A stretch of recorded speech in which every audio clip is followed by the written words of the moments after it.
Really what this is the right wing trying to dehumanize immigrants of color from the global South and lower the threshold for our national acceptance of cruelty.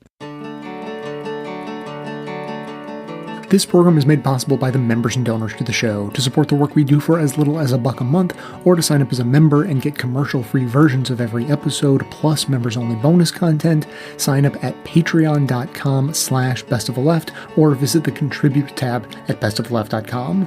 Now, welcome to this episode of the award-winning Best of the Left podcast, in which we shall look at immigration from the history of dehumanization through to the future the GOP is trying to build with a demographics control machine. Clips today come from Who, What, Why, Latino Rebels, Code Switch, In the Thick, CounterSpin, Speak Out with Tim Wise, and This Is Hell.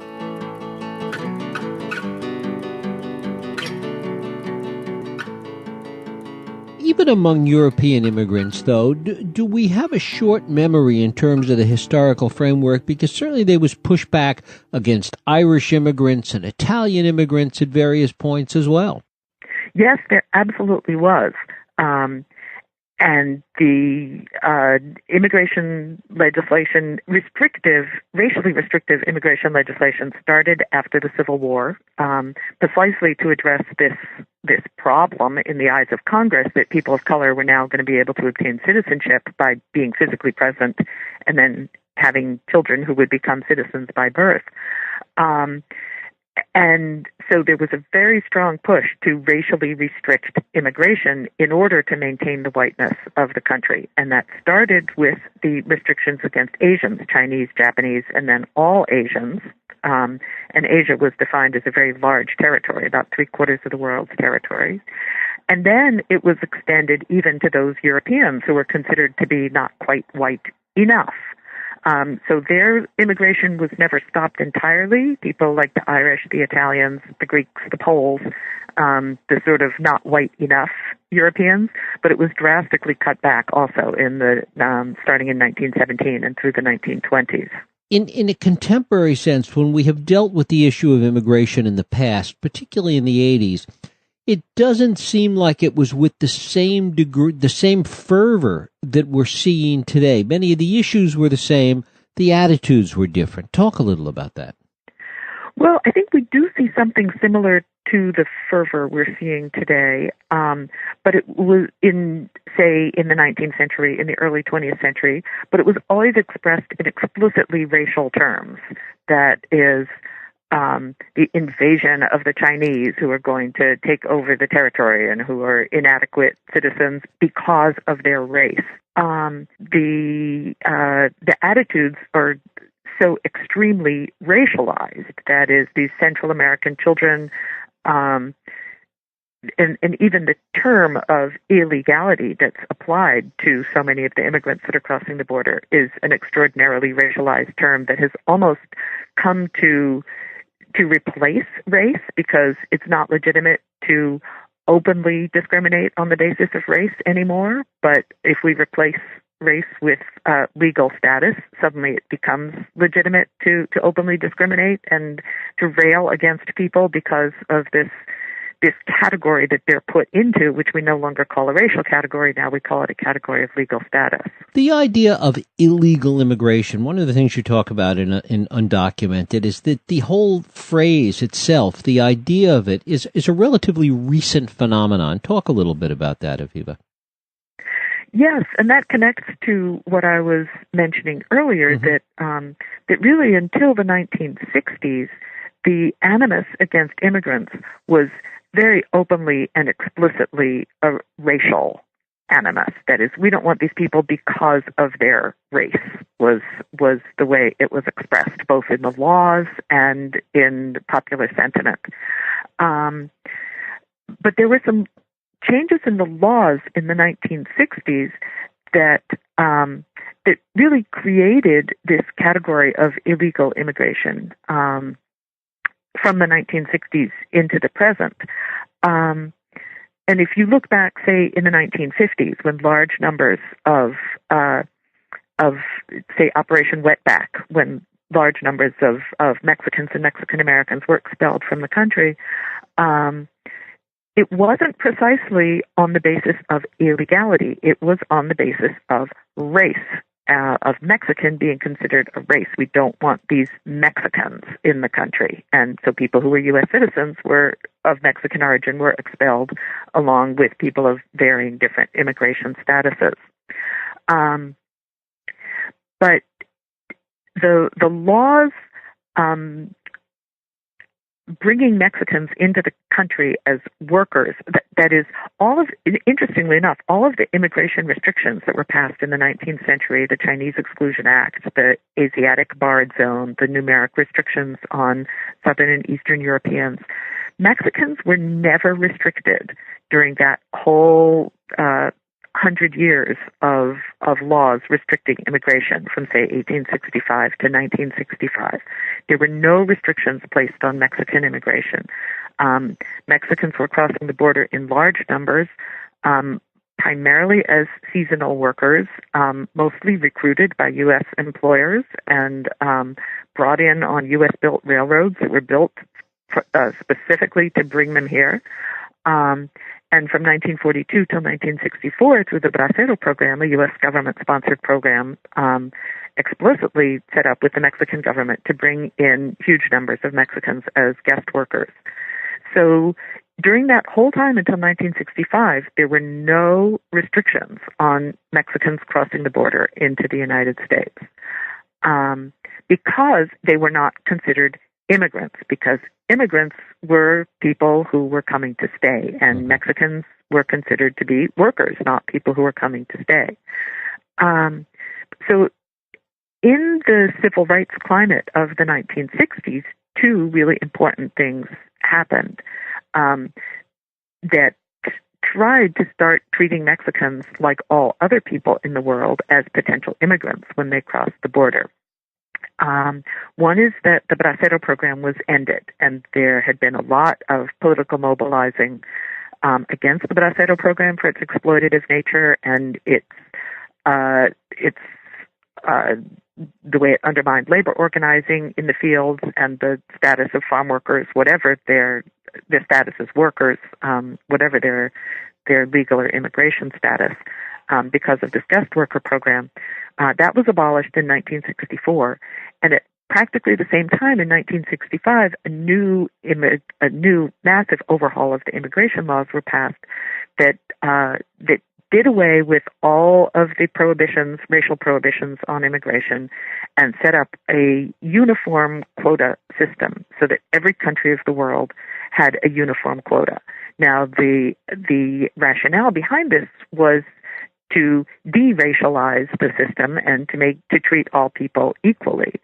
But what it did is for the first time put numerical restrictions on Mexican migrants into the United States, so that people who had been crossing the border for decades, even for generations, to work in the U.S., suddenly all of their legal routes to do this were cut off. And yet their need to work and the need of employers to employ them remained, so that the Bracero program was essentially replaced by a massive system of so-called illegal immigration. Nonetheless, that so-called illegal immigration was not, nobody tried to stop it or prosecute it in any way until the 1980s. That is, people were crossing the border illegally in large numbers to work. People who had previously been doing that legally were now doing it illegally, but there was really no system at the border to try to stop them from doing it, and there was no internal system to stop them from doing it. That doesn't come about until the late 1980s, early 1990s, when this true illegalizing of immigration and the idea that illegal immigration should be punished and that the border needs to be controlled starts to take over. And this is where I see is the real sort of re-racialization of undocumentedness, turning the undocumented status into something to be punished.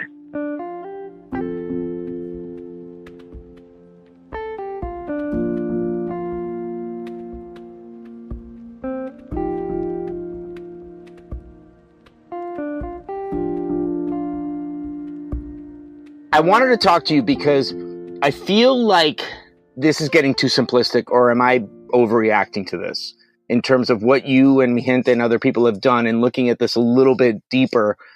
What's missing in this current immigration conversation right now that we see going? It feels like it's going when there's no World Cup or when there's no like FBI hearings, it seems like it's starting to get the attention of the national consciousness. But what's missing? I think I agree that it's very simplistic. I think part of it is that people really don't understand the immigration system. It is very complicated, and just trying to unpack and untangle that is difficult. But one thing specifically with respect to all these issues that we really sought to make an intervention on is the prosecutions. In the whole coverage and discussion around the manufactured crisis by the Trump administration at the U.S.-Mexico border and the caging and internment of Central American children was the fact that they were not talking about what Jeff Sessions was doing, throwing the book and instituting the felony prosecutions of people. I think people weren't understanding exactly how that happens, its relationship to existing procedures like Operation Streamline, and really understanding that is the reason why families are being separated, children are being separated from the adults that they're crossing with. And I think there was just like an immediate and understandable focus on the children, but not actually willing to look at the fact that like they are now criminalizing migration. And so we had the situation with President Obama, the chickens come home to roost, because the line of felons, not families, comes full circle to us again, because, he said, let's only protect families, not felons. And now we're seeing families who are being felonized.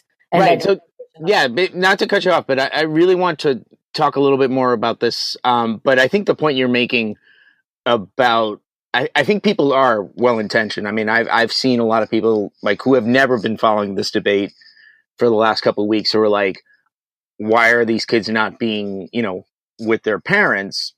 But that would mean they would still be detained, right? Which is the bigger issue that you're talking about, is that this criminalization of immigrant families seems to have gone to an extreme level. And you're kind of suggesting or saying that this sort of has a history.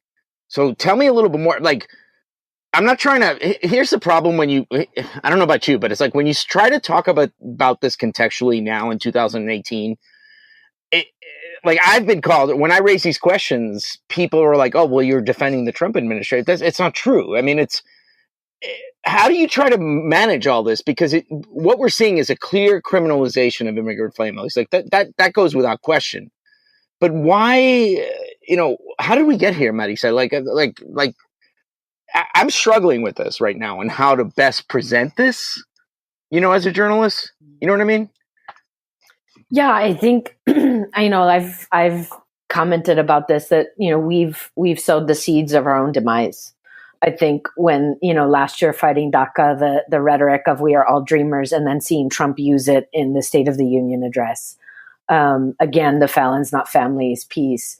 And then also, this messaging that just won't die, that was created in quote unquote progressive circles of these kids came here by no fault of their own. Well, that has been critiqued over and over again. And we are now seeing the other side of that and the ramifications and the consequence of that. When now you see, okay, well, if it wasn't a children's fault, then it must be their parents' fault. And that was something that no one would touch in other issues at other times. And now you're seeing like, well, if they came through no fault of their own, whose fault is it? It's the parents' fault. So we're going to criminalize them. And in the end, it's actually the children that are suffering. It isn't about, it's not a partisan Democrat or Republican thing. They obviously play different roles. It is important not to equate or conflate the Trump administration versus the Obama administration. Right. But this is years in the making. We don't have a problem of inaction at the federal level when it comes to immigration. There's been lots of action. It's been a blank check given to enforcement.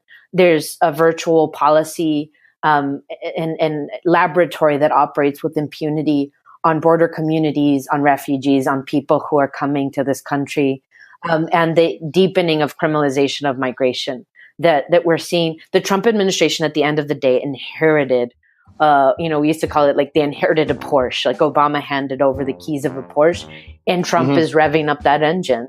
And that's what we're seeing right now.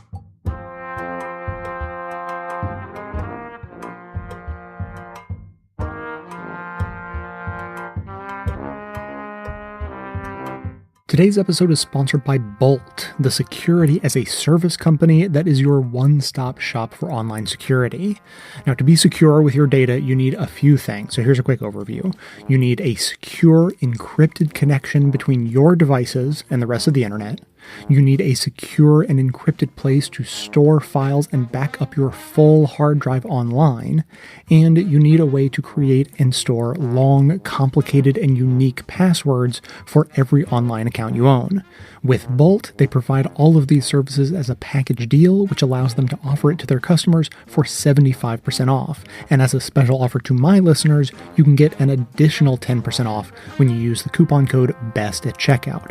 So with Bolt, you get their fully encrypted virtual private network, or VPN, which acts as a middleman between you and the rest of the net, keeping your data private. Add to that their unlimited online storage and backup solutions, and their password manager, and in one fell swoop, you'll have all of the tools you need to keep yourself as secure as possible online.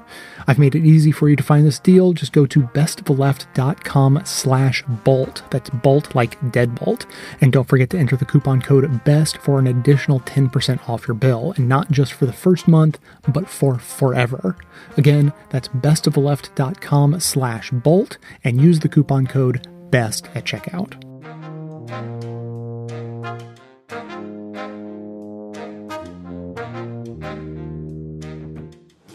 We have people coming into the country, or trying to come in. We're stopping a lot of them. But we're taking people out of the country. You wouldn't believe how bad these people are. These aren't people. These are animals. Can you imagine these people, these animals over in the Middle East that chop off heads, sitting around talking and seeing that we're having a hard problem with waterboarding? We should go for waterboarding, and we should go tough. And this is why we call the bloodthirsty MS-13 gang members exactly the name that I used last week. What was the name?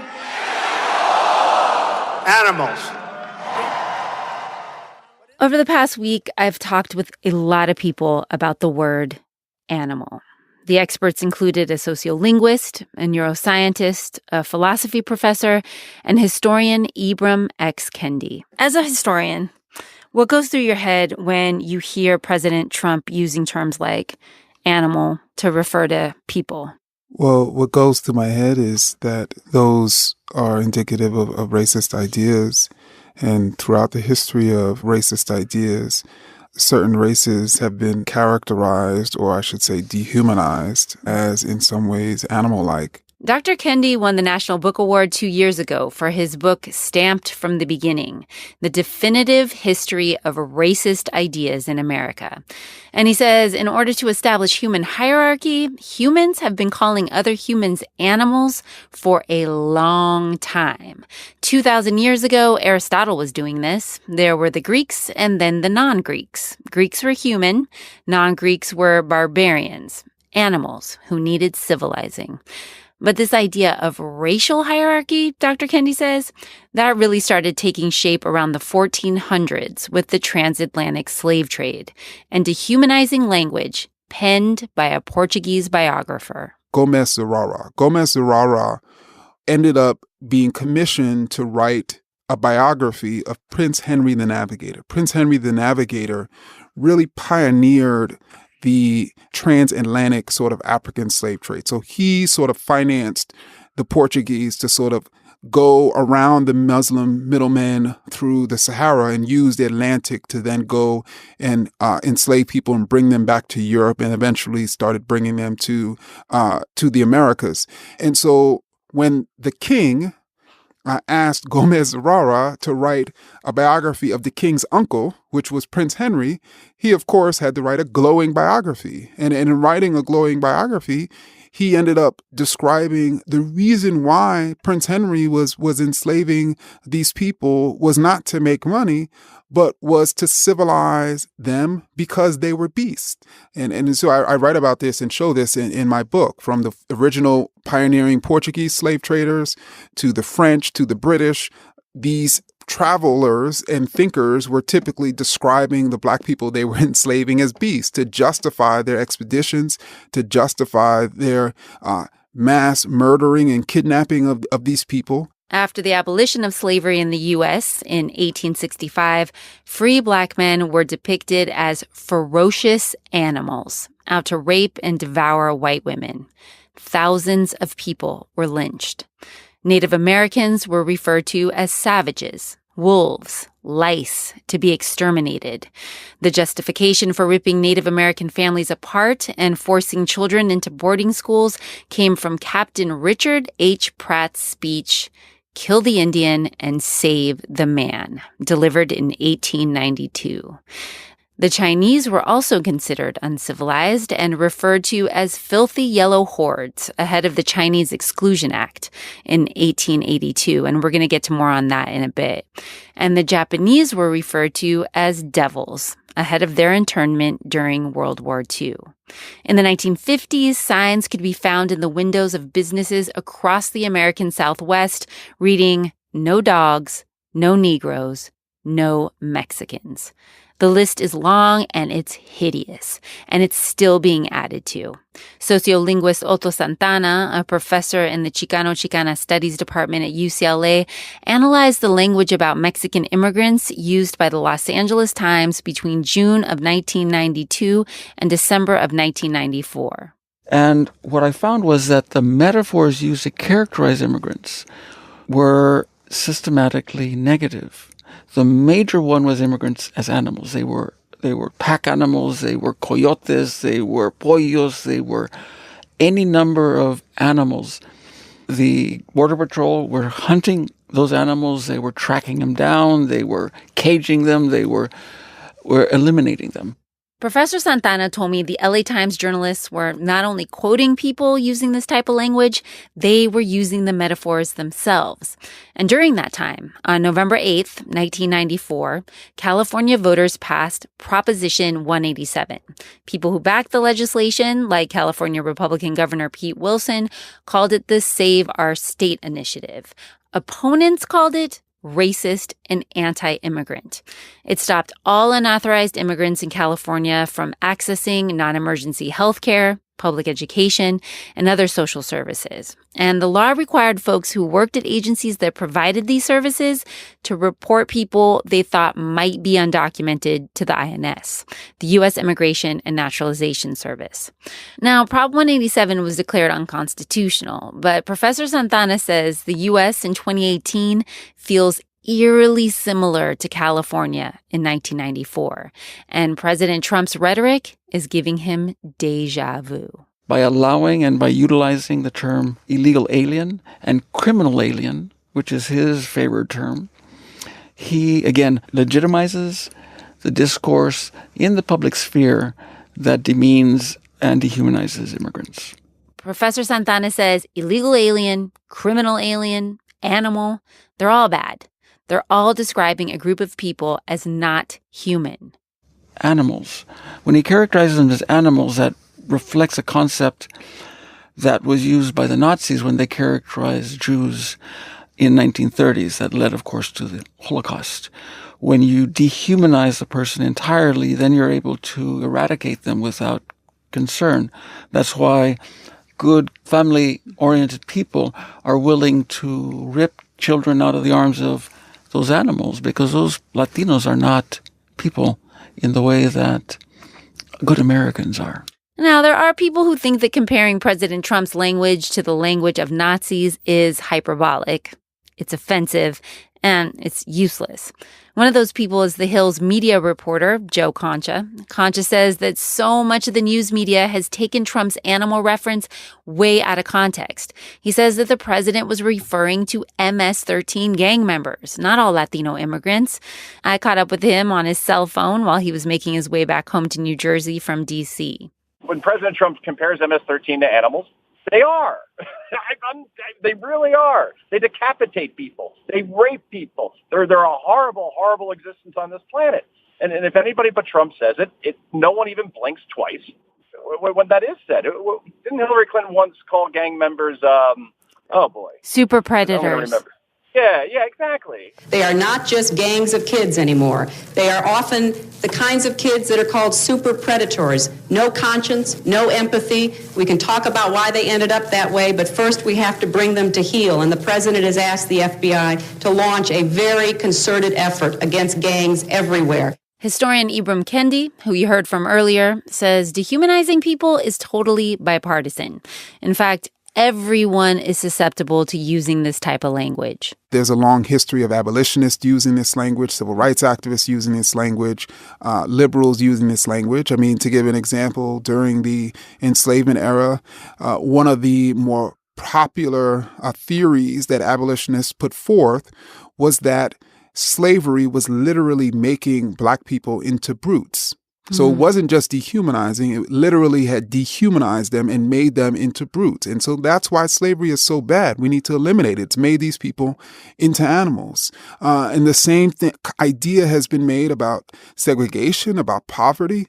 People who uttered the idea that young Black urban teenagers were super predators weren't saying that this was sort of by nature. They were saying that's the result of poverty. It's the result of discrimination. So we need to, eliminate those problems so we can sort of heal them and civilize them back to humanity.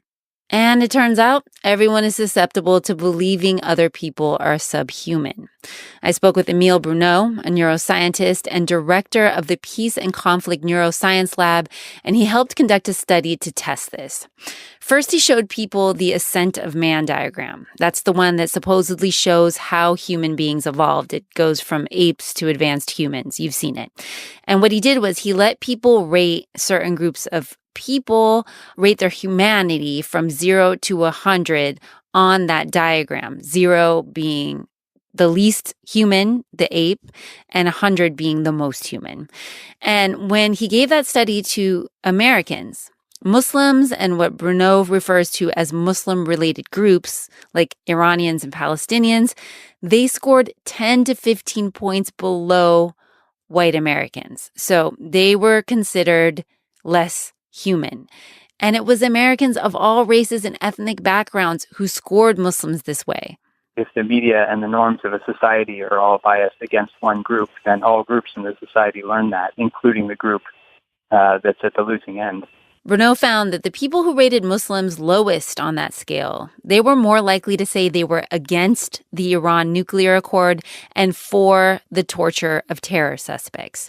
As for differentiating between an MS-13 gang member and a Central American immigrant, it's actually harder than you think. Bruneau says human beings' brains are kind of pre-wired to attribute negative things to other groups. That's our brains on autopilot.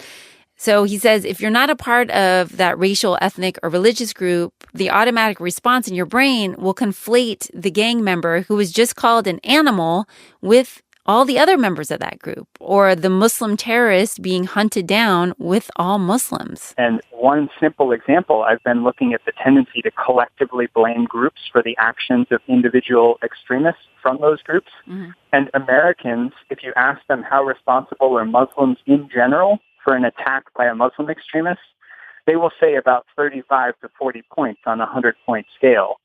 If you ask white Americans how responsible are white Americans for the action of a white extremist like Dylan Roof, they'll answer about 10 on the scale.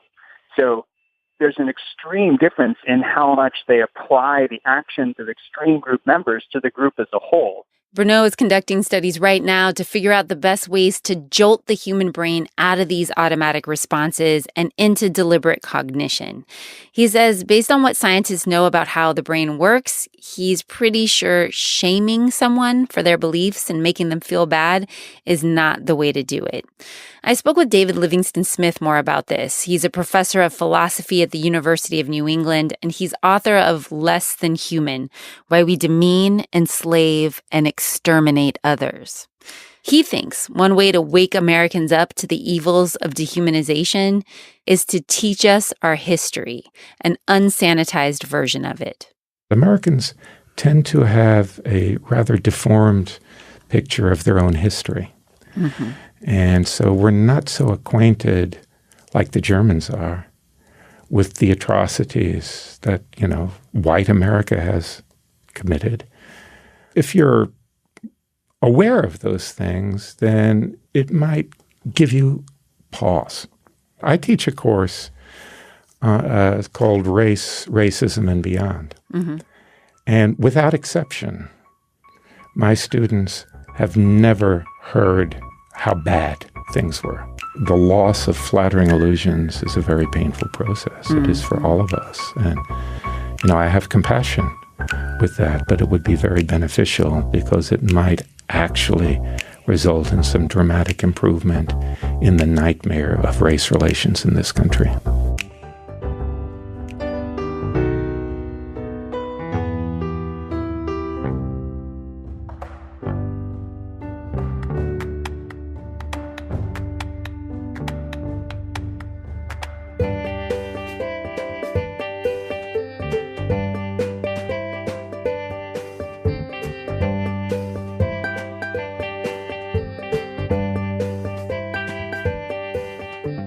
Your research actually specializes on sleep.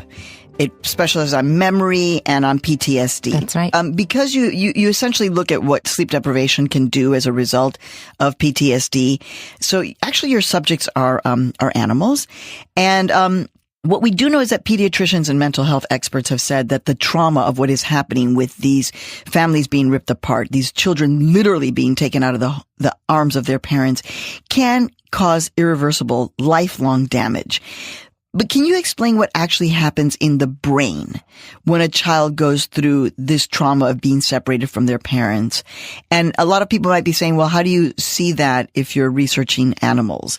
So just explain those two things for us to start. Sure. Well, actually, the data that I'm going to be talking about comes from animals and also, unfortunately, humans, because, people do go through chronic traumatic stressors and sometimes come into the emergency room, and then we can do measurements from them as well to see what is actually going on. But what happens initially is, and right away, is the stress hormones, cortisol and epinephrine, and in the brain, another hormone called norepinephrine, they get elevated. And this elevation, when it's sustained, affects the brain and the entire rest of the body. When you say it affects the brain and the entire, does it affect it in a negative way, or is it just a physical thing? Right. Initially, it's very good for fight or flight.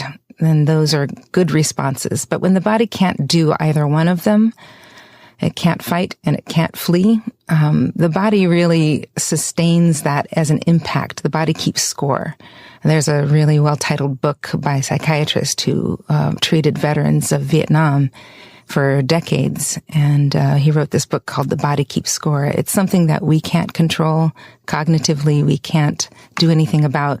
Every tissue in our body contains receptors for these hormones, and it prepares us for fighting or fleeing, but it then takes resources away from other important things like developing emotionally.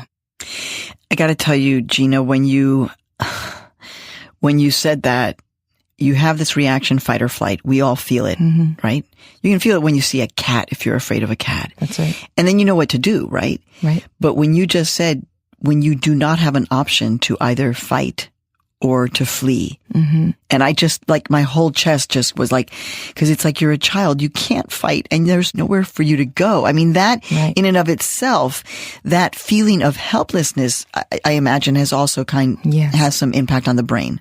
Absolutely. If there is something you can do, that's really a good thing. That actually helps feed back onto the system that amps up these hormones and dampens them down. If there's something you can do to help yourself. And in fact, one of the key points for therapy for children is not necessarily drugs, but in fact, asking the child, wow, what did you do? How did you find the resources to cope with this?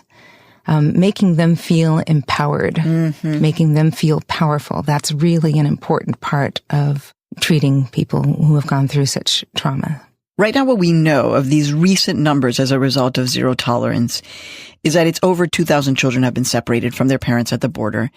There are advocates, there are medical doctors, colleagues of yours, Gina, who have actually said that these kinds of separations, these very kind of physical separations, and because of the conditions inside these detention camps, they're like prisons, they're called all of these things, but they really are, they're not good conditions. Right. And people are saying that, that actually this should be called child abuse. And, Homeland Security Secretary Kirstjen Nielsen's response is that she says, these minors are very well taken care of and don't believe the press. And she says that the Department of Homeland Security is simply following the law. These children have been traumatized on their trip up to the border. And the first thing that happens is we take away the one constant in their life that helps them buffer all of these horrible experiences. That's child abuse. Can they get better? Is this permanent? Is it therapy? Is it going to be physical therapy? Is it just or are they all going to be impacted? So this damage is permanent, and whether or not a child is resilient, and there are resilient people out there, but no matter how resilient you are, this is a blow. This is the equivalent of someone taking a hatchet to you and cutting off your leg. So those who are resilient may have only had one of their legs cut off, or only have, deep hatchet marks to their leg, but they are still damaged, and they will be more susceptible. Study after study shows that they'll be more susceptible to permanent and lifelong damage from future trauma. Ugh. What do you mean by that? So you mean like, for example, because they've been exposed to this trauma, if they then have a small car accident, that it will actually feel like it was a much bigger That's right. experience because of the kind of built-on trauma? That's right. They'll be more vulnerable to the effects of future traumas. It's a dose-dependent effect. So it's the number of traumas and it's the sustained nature of traumas. So it's kind of the area under the curve. The more trauma and the longer the trauma, the more likely that these children will suffer in the future from depression, from PTSD, from all kinds of other developmental related problems. Actually, even just myelination in the brain. Myelin is the protective covering around the wires of our brain, just like the insulation around the wires in our house. And that is going on, really strongly in children. And in the forebrain, which is our judgment and decision-making center, that goes on till about age 20, depending on if you're male or female. And what stress does to this myelin is it impairs that cladding, that cloaking of these axons. Myelin is the thing that's affected in multiple sclerosis. So we know that it's important for everything that our brain does. And when it's not there and it's weakened, then all of our cognitive processes that are not myelinated properly slow down and become dysfunctional. And that once that critical period for the myelination of that area closes, you can't go back. Right now, we have no way of going back and opening the critical period and myelinating it in the future. We just have to work around the impairment as best we can.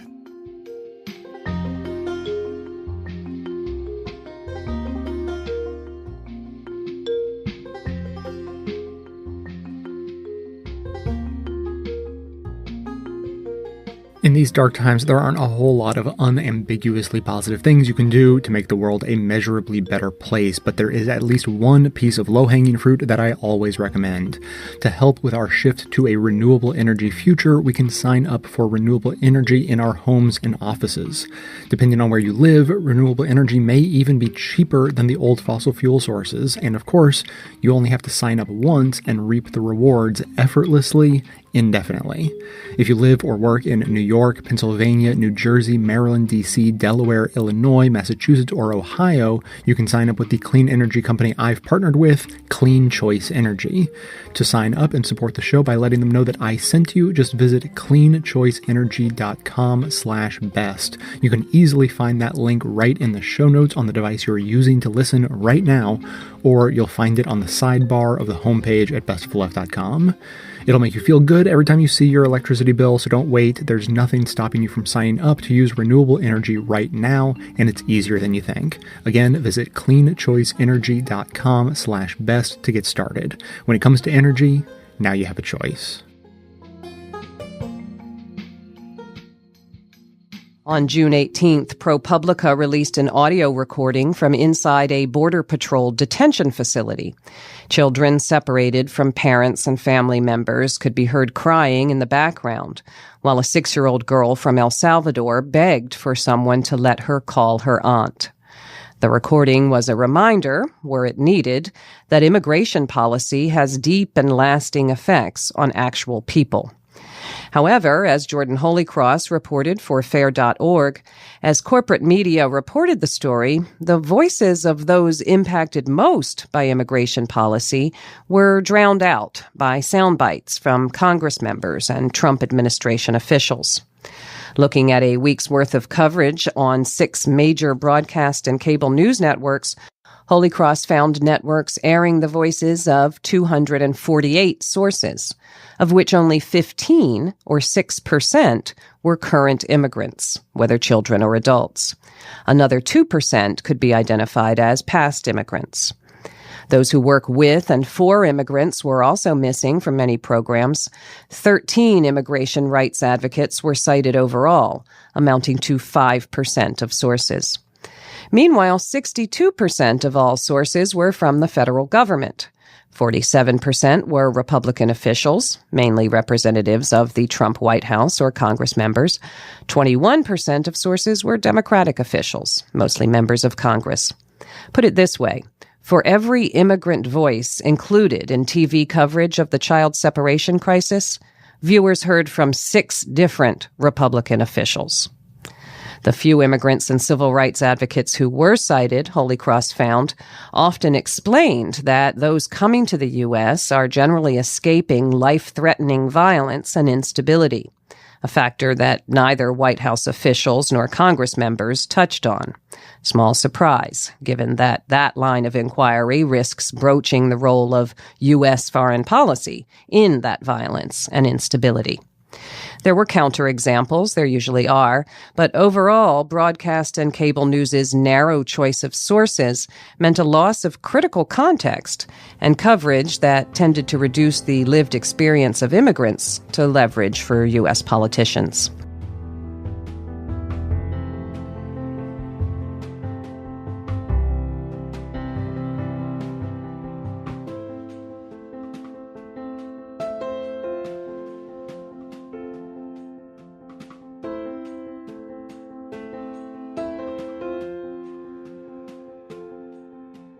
Let's talk about family separation in the border. As I said before, the executive order has now been issued that will theoretically end family separations. They, of course, said they couldn't do this, then they did. Proves that Trump was bluffing, of course, and he lost. He got beaten. Donald Trump is a loser. He has always been a loser. He always backs down when people stand up to him, which ought to be a lesson for the Democratic Party and anyone on the left. Stop pandering, stop kowtowing, stop trying to compromise with this man. If you stand up to him, he backs down. He is like the prototypical bully in the schoolyard who gets all up in your face and acts real tough until you talk back to him. And then he finds a way to back down every time. He thought, and it's very clear, he thought that this was going to be a political culture war wedge issue for him, very much like his comments about NFL football players taking a knee in protest of criminal justice injustice. And what it all goes to show is he really is only thinking in terms of himself and what helps him politically, not thinking about the morality of a situation. So if he's attacking immigrants, if he's attacking ball players, if he's criticizing Jay-Z from the podium of one of his rallies, notice the common thread. It is about appealing to some of the most basic racial and ethnic and cultural prejudices and stereotypes. And it is about doing that because he knows there is a significant portion of his base for whom that plays well. It is not necessarily about Donald Trump having some deep ideological commitment to white nationalism. I mean, I think his actions are racist. Make no mistake. I think his actions are de facto white nationalism, but I don't give Donald Trump enough credit, frankly, to have a deep-seated commitment to a particular ideology. I think it may very well be there, but I'm saying above all, we know Donald Trump cares about Donald Trump. And so he will play this fiddle because he knows that works. And of course, the problem is the more you play that tune, the more you start to like it. So even if he started out only trying to manipulate his base with this stuff, you know, when you say something over and over and over again, it does become part of who you are. So I'm not trying to let him off the hook and say he's not racist for these things. I'm just saying there's also a political calculation, a personal narcissistic calculation in everything Donald Trump does. His motivations have always been, and I doubt this has changed, personal power and adoration. And that's what he gets out of these kinds of culture war attacks and these kinds of xenophobic policies that divide the country and really the world into us and them. Now, there are others in his administration very clearly motivated by racism and overt white supremacy. Stephen Miller, for instance, Trump's primary influence on immigration policy, a man who's been described by literally everyone who grew up with him as the worst person they ever knew. Can't find a single person, apparently, that grew up with this guy who actually likes him. The only person from his past that seems to have any fond feelings about him is Richard Spencer, a known white supremacist who happened to be at Duke when Stephen Miller was there, and they were actually worked together for a brief time on some right-wing political stuff at Duke University. So that tells you a lot. When the only dude that you ever hung out with who has any nice shit to say about you is basically a Nazi, you're probably doing life wrong, right? But that's the thing with Stephen Miller. So Miller is very much, I mean, his whole history, all the people that went to high school with him said he regularly made racist comments. He actually broke off a friendship with a friend of his and said in a letter explaining why, that he couldn't hang out with them anymore because he was Latino. So what more do you need to know about this guy, other than one more thing, perhaps, and that is he also likes to trigger liberals. It's fascinating. There's a Vanity Fair piece on Stephen Miller that came out about a week ago. It quotes people close to him and in the White House as saying that Miller actually likes to see the pictures of children being ripped from their families at the border. And why? Because it makes liberals cry. That is some seriously sadistic troll behavior. And it's one thing if somebody's doing that on Twitter and, you know, in the sort of anonymity of their Facebook feed. But this guy is at the highest levels of power. People quoted in this Vanity Fair article basically said, yeah, Miller is Waffen SS. That is like the most fanatical element of the Nazi machinery, right? This is someone who wants to make deliberately offensive comments, did so in high school, wants to push deliberately painful and offensive policy just to upset people. There is a terminology for that. That is antisocial behavior. That is sadistic. That's who Stephen Miller is. But in any event, before the order, just so we, sort of recap, there were about 2,500 kids who had been separated from their families. Some of them sent thousands of miles away from their parents. Many of them had presented perfectly legally for asylum at legitimate ports of call, and yet their parents were not told where they were taken, when they were indeed taken from them, or when they could be reunited. Some of the children taken were as young as 3 months old, and now we're discovering that some of these kids were given powerful drugs, psychotropic drugs, against their will and without parental consent. There was a 10-year-old girl with Down syndrome ripped away from her parents. Her dad is a legal resident of the United States, was crossing the border again with this child in tow, and this child and the mother, I think, and the child was taken. Of course, when this was brought up on Fox News, Corey Lewandowski, one of the other sadistic members or former members of the Trump team, said infamously, "Womp womp." Right. In other words, who cares? You know, no condemnation from the Fox host for his saying that. No condemnation from anyone on Fox for saying that. No condemnation from anyone in the administration that he used to work for, virtually anyone on the right. Womp womp. Poor little Down syndrome girl. Oh, well, parents shouldn't have broken the law. This is the lack of compassion. And this order that has been issued now, it doesn't ensure the immediate reuniting of those who have been separated. It doesn't do anything to reunite them or even guarantee that that's going to happen. Now, a federal judge has just issued an order I read about today, which does order the government to reunite these families within 30 days. But it's really hard to see how that's going to be assured.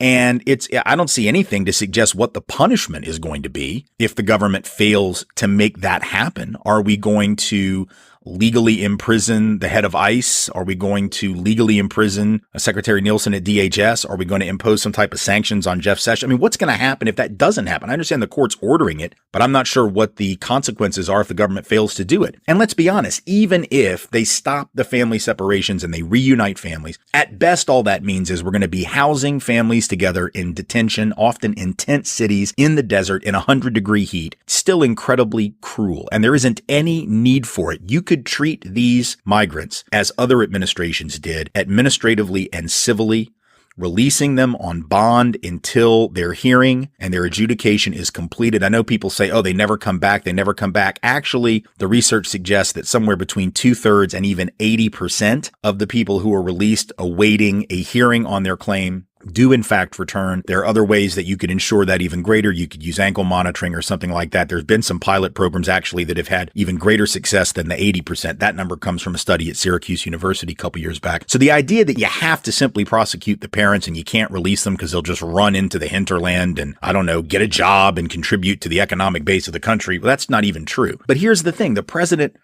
doesn't want to appear weak. That's why they wanted the order in the first place. And that's why they want to criminally prosecute people who are coming across the border rather than handling it civilly and administratively. Because if you don't handle it criminally, that's considered weak. The base wants border crossers treated like hardened criminals. These are people whom the administration compares to a relative handful of migrants who go on to commit serious crimes. Whenever this issue comes up, they pivot to the statistically small percentage of immigrants, legal or otherwise, documented or otherwise, who come across and then commit crimes. They assume by their rhetoric that all these people are future members of MS-13 or whatever, right? This is just a way to whip up fear of the other. This is not about MS-13 members. The president keeps saying, oh, we've sent thousands of MS-13 members out of the country. All these hardened criminals are the people we're deporting. Actually, 3/4 or more of the people that are being deported have never been convicted of any violent crime at all. Most of them haven't even been accused of one. Only a few hundred, actually, it appears, are actually members of MS-13. So this is just nonsense, but it's a way to whip up fear. And issuing this executive order isn't really going to fix that problem. Really what this is the right wing trying to dehumanize immigrants of color from the global South and lower the threshold for our national acceptance of cruelty. This is a president who says immigrants are infesting the nation. His words. And that is something frighteningly that a new poll that came out this week found 84% of Trump supporters agree with. That immigrants are infesting the nation, and they agree with it, even when you don't tell them it was Trump who said it. Keep in mind, a lot of times, people don't necessarily hear what politicians say, but even when you present that phrase without identifying its author, since a Trump supporter would obviously, tend to like it if they knew it was Trump, even the ones who haven't been told it was Trump and don't know that are basically saying, yeah, I sort of agree with that. And 41% of all Americans agree with the comment, which even though it's a, minority, quote unquote, is still a pretty frightening number. And this dehumanization is working, right? We have story after story. You can see this stuff on YouTube. You can see it on website after website, documented stories of people talking about executing and killing and shooting border crossers, right? There was a National Guard member who apparently now is going to be disciplined, who got in trouble the other day for talking about shooting border crossers. There were frat boys at Texas Tech University, same thing. They've gotten in trouble for making those same comments. There's a former member of the Pussycat Dolls, very important in the world, who said the same thing she did the other day.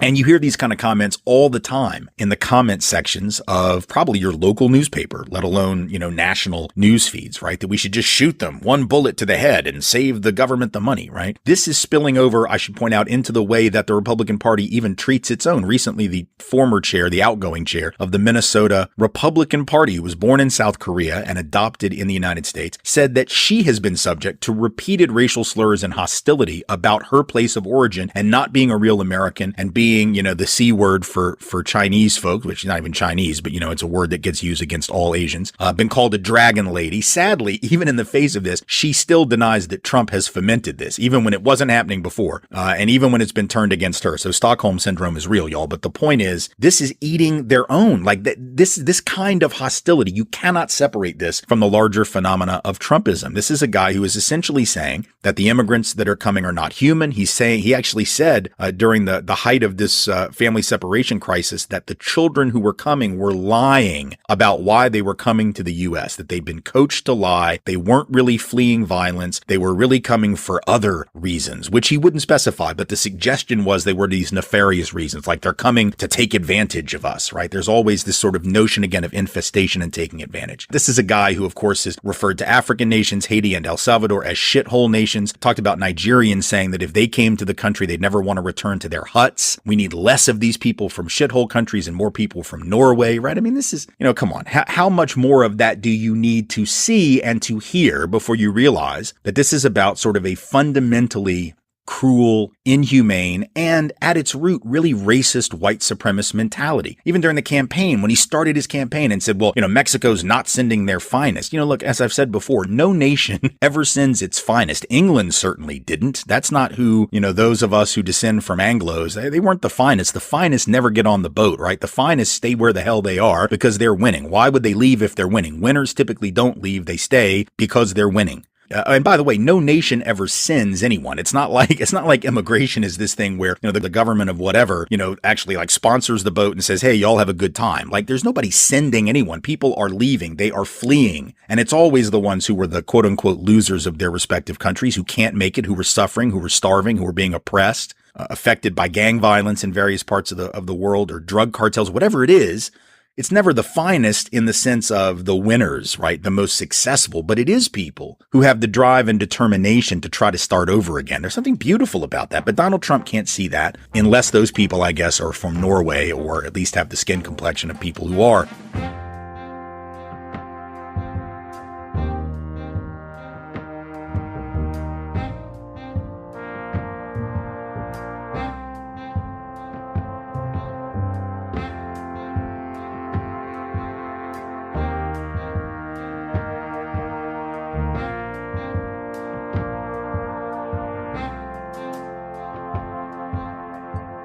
You write, the truth is that a number of key figures staked out a form of conservative populism based on ruthless demographic control long before Trump came along to rebrand it. He didn't invent the distinctive anti-humanitarian rhetoric of anchor babies, criminal aliens, and animals all on his own. He just happens to be its most flamboyant and successful practitioner. Conservative populism based on ruthless demographic control. This is in reaction to what the New York Times this week, also in a different opinion piece, called white extinction anxiety. To what degree do demographic changes define U.S. politics today in both parties, the Republicans and their fear of losing a white majority, and Democrats who are banking on that change to give them more power? Are both parties facing what they perceive as demographic inevitabilities? Well, that's a really great question, and it's a tough one to answer. But I do think that what Trumpism is really tapped into, and you mentioned some of these figures that we talked about. We trace a lot of this stuff, at least in the most recent period, to figures like Pat Buchanan and his candidacies in 92, 96, and 2000 for the American presidency, and the language of culture war that he sort of inaugurates becomes very popular with grassroots Republicans. We also talk about people like Steve King, who has been sort of beating the anti-immigration drum more recently. Obviously, Jeff Sessions, who is sort of out there with King. And then, of course, Chris Kobach, who's the current Secretary of State in Kansas and is running for governor there. All these figures, even before Donald Trump emerged on the stage to rebrand this movement, so to speak, these figures all sort of made immigration and sort of ruthless demographic control the center of Republican politics. And they very much pioneered the language of anchor babies, of this concern that you mentioned about white extinction. They tapped into a sort of a cross-section of fears shared not only by white supremacists, but also mainstream white Americans, that things were changing too quickly in this country. So all these figures sort of were doing this before Donald Trump, but he's the one that really sort of broke through the glass ceiling, so to speak. And you write of those a host of key figures, as you were just mentioning, among them former Republican primary presidential candidate Pat Buchanan, Attorney General Jeff Sessions, Congressman Steve King, Kansas Secretary of State Chris Kobach, and he's also the person who led Trump's now dissolved voter fraud commission, consistently made control of the non-white population, especially the foreigners in our midst, the centerpiece of right-wing movement politics. Controlling non-whites as the centerpiece of right-wing movement politics. To what degree, then, is racism at the heart of the Republican Party? Yeah, that's a terrific question. I think, excuse me, I think that for a certain sector of the party, it's an explicit part of it, right? That the people who are the avowed white nationalists and others who see controlling people as about controlling race and controlling culture, that's a huge aspect of the party, and it goes way back. A lot of this shift can be traced back to Americans' reaction to desegregation, and then, of course, the sort of bolting of white voters from the Democratic Party to the Republican Party, only accelerated after civil rights, right? So some of this was already happening, where many white conservatives were already moving toward the Republican Party, and what Trumpism before Trump had been doing was periodically sort of tapping into the sense of white extinction that you talked about. White nationalists talk about more explicitly, but mainstream conservatives talk about it more obliquely as a threat to the culture, it's a threat to one's way of life. But what they both share is this sense that we have to control foreign people as a way of dealing with these sorts of concerns.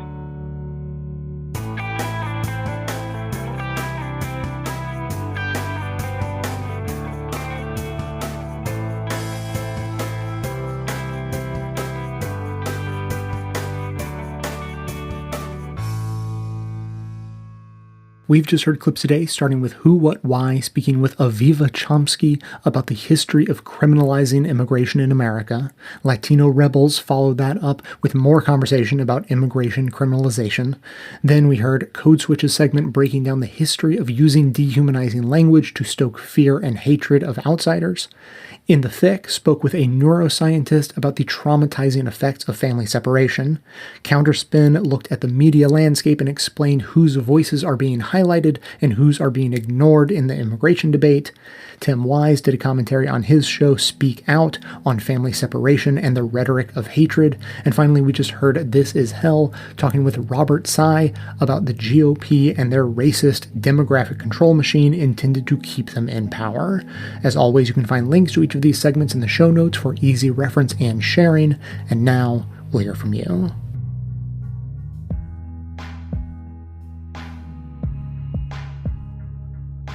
Hello, Jay. This is Tim in Spokane. Regarding the 3D printing of guns, I've been seeing a lot of news pieces about this lately, and I own a 3D printer. I'm not really a gun person. One of the things you have to understand about how guns are regulated in the first place is guns, like cars, are regulated by the serial number on their chassis, not by the actual explosion chamber, as it were. The barrel of a gun or the cylinder of a car. That's just a replaceable part that you can go on Amazon, you can go buy yourself another one if something happens to the first one. The trouble is, the chassis of a car is designed to take a heck of a beating. The chassis of a gun pretty much just holds all the parts together and doesn't take all that much wear and tear. This is where the 3D printer comes in. 3D printers are good at making pretty much anything you could make out of wood. They print one layer at a time in plastic that sticks to the next layer of plastic, on and on. It's a laminate, end of the day. So if you 3D print yourself a new chassis for your gun, well, you can just buy everything else to bolt onto it. So I'm seeing people say we need to regulate 3D printers. We need to regulate designs. It's not possible. It's not practical. That's not likely. But, long message, much shorter. If you make it so that you can't just go on Amazon and buy another barrel, then you can't just print another gun. Thanks. Stay awesome.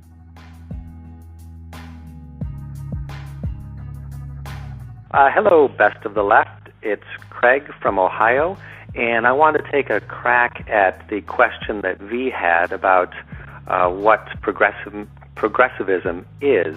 I've heard this lament before, and it always kind of baffles me because I think I have a very clear idea, and have for a long time, of what my political philosophy it is. And I think I can sum it up in 3 terms. So to make it concise, those words are egalitarian, communitarian, and utilitarian. Egalitarian just meaning that we believe that every person has fundamental rights, civil rights, human rights, rights to protection or safety, food, health, clothing, etc., etc. Communitarian, I think, gets toward what you were talking about, how socialism falls under the progressive umbrella, and utilitarian really gets at the way you describe progressivism, Jay, which is finding the best solutions to the problem, matching solutions to problems. So anyways, egalitarian, communitarian, and utilitarian. I think if you just keep those concepts in mind, you'll have a pretty good idea of what progressivism is. And then to Ralph, I just wanted to mention, he said that he hasn't talked to anyone who is on the left or is a progressive, and I wanted to point out that you can't always know if you're speaking with a progressive. I am a white guy, middle-aged. I present as a Republican, basically. I drive a truck. I wear camouflage, ball cap, boots. I hunt. If you just saw me in your daily life at the gas station, the grocery store, or whatever, you'd think that guy looks like he's probably a Republican. So, Ralph, there are a lot of us out there, and you can't always pigeonhole what a lefty is. So have more conversations, and you may find out. If someone asked me about my politics, I would proudly tell them I'm a progressive. So maybe just broach that topic with more people, and you'll discover more of us. Okay, thanks a lot for the time. Appreciate it. Bye-bye.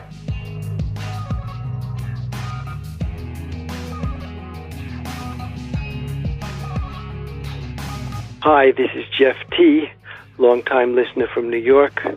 I'm here to communicate criticism of one episode, kudos for another, and a general comment. Regarding the episode Stumbling Toward Peace on the Korean Peninsula, we didn't stumble toward anything but an absurd photo op for Trump and a boost in status for Kim. The only segment that made sense was Thinking Caps, which expressed great skepticism about these supposed negotiations, including the fact that nothing concrete was agreed upon regarding denuclearization. Now we're hearing reports that North Korea is making rapid upgrades to a nuclear facility. Trump was played by Kim. Whether we like war games or not, they were a bargaining chip that he gave up for nothing. I'm reminded of Trump's putting an American embassy in Jerusalem, which should have been held as a bargaining chip with Israel. So much for Trump's art of the deal. I'm not prepared to give Trump credit for stumbling toward peace in Korea. He has an unblemished record of accomplishing absolutely nothing of value domestically or internationally. On the other hand, I was quite pleased with the Supreme Court show. It reminded me of my anger toward fellow progressives who said they won't vote for Hillary and dismissed concerns about the Supreme Court. Bernie was my first choice, but I voted for Hillary in the general election, in part because I knew that she wouldn't choose anyone who threatened Roe v. Wade, among other Supreme Court issues. The criticism on one of the segments that the left has not organized around the Supreme Court, like the right has, is valid to the detriment of us all. Finally, a comment about definitions of socialism, which was recently touched upon. The Scandinavian countries were cited as an example of democratic socialism. On a recent David Pakman show, he corrected this misconception. These countries are not examples of democratic socialism. They are examples of social democracies. The government does not own the means of production in the Soviet style. Instead, they have a market economy that's more regulated than we have here, plus a social safety net and universal health care and free college. In my view, the Scandinavian social democracies are the most evolved countries in the world. Let's be precise in our terminology. Anyway, I appreciate this opportunity to make a few observations. Jay, keep up the good work. Bye.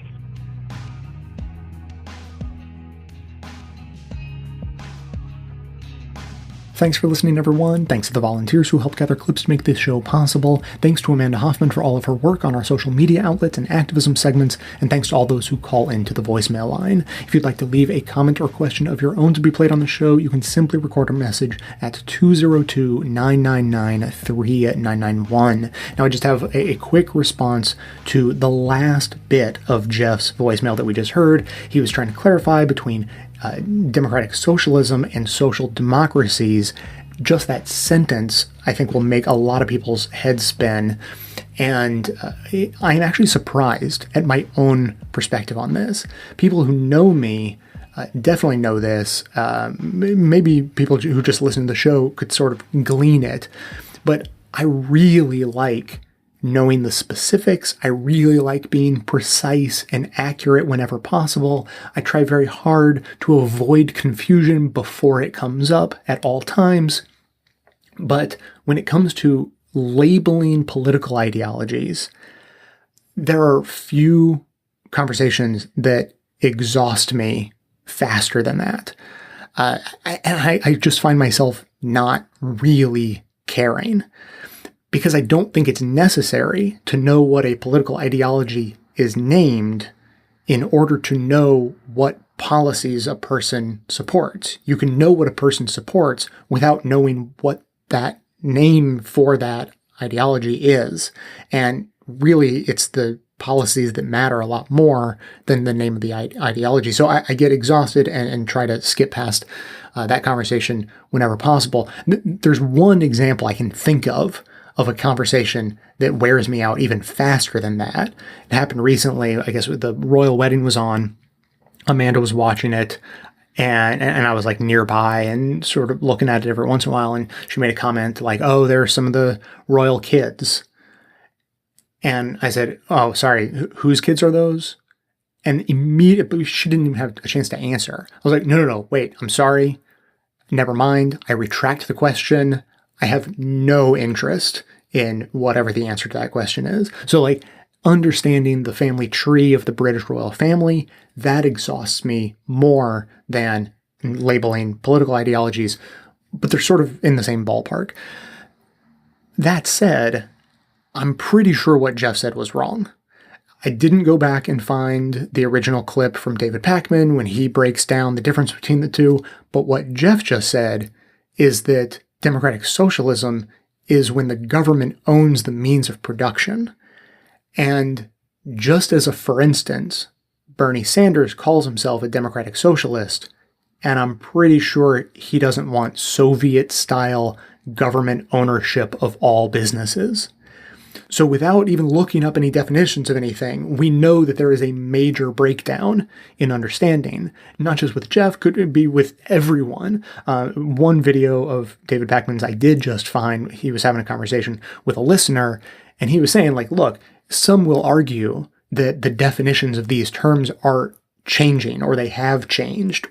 And maybe that's the case. Maybe they used to have one definition. Some people are hanging on to that old definition.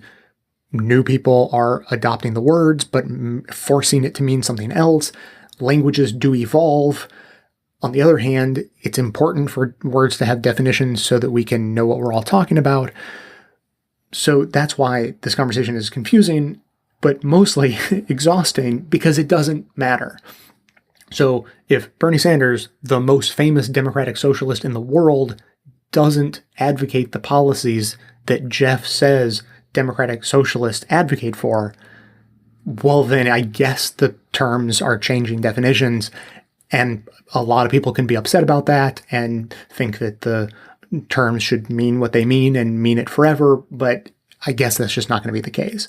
So Jeff may be very accurate to say that Scandinavian countries are more accurately described as social democracies, but to say that the definition of a democratic socialist is that they advocate for government ownership of the means of production, I think is flat wrong, just based on how people describe themselves and the policies they advocate for. That said, please, for the love of God, let's not get hung up on this. Just find out what policies people support, and it doesn't really matter what people call themselves.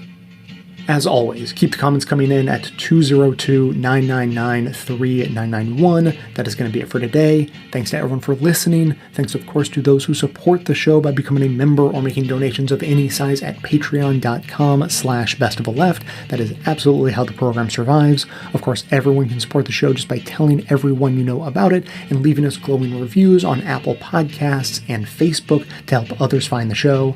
For details on the show itself, including links to all of the sources and music used in this and every episode, all that information can always be found in the show notes on the blog, and likely right on the device you're using to listen. So coming to you from far outside the conventional wisdom of Washington, D.C., my name is Jay, and this has been the Best of the Left podcast, coming to you every Tuesday and Friday, thanks entirely to the members and donors to the show from bestoftheleft.com.